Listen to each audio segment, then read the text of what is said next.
Hey guys, I'm going to show you today how I make all the waxes that I use to look after my carbon steel blades and my wooden handles. Gotta look after your kit. So bain-marie style, I use beeswax as a base. One of my friends has hives, probably not as painful as it sounds unless the bees get you. So got a good chunk of beeswax in there. I don't measure stuff out, I use ratios. So the types of wax that I make are for the handles and for the blades. So for the handles, I'll use a cold pressed linseed oil. And then for putting on like on a day-to-day basis, I make this up, which is 25% beeswax, 75% cold pressed linseed oil. And you can kind of see it's just kind of like melts when you touch it.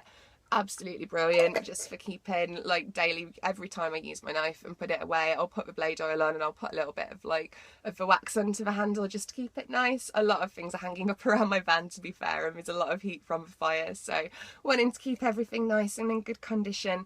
For blades, I will always use a food safe oil. To be honest, a lot of people use the like gun oil and stuff, which is absolutely fantastic, but I have used my knife and my axe, to be fair, to cut cheese before, so I'll always go for something food safe. So I'll use olive oil because it's really easily available and quite cheap, to be fair.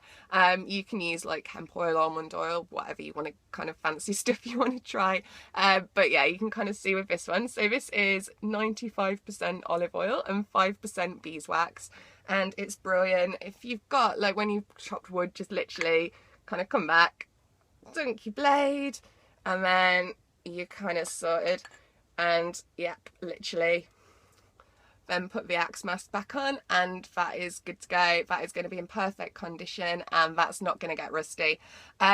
For leather, I would use 50-50 with beeswax and with the oil.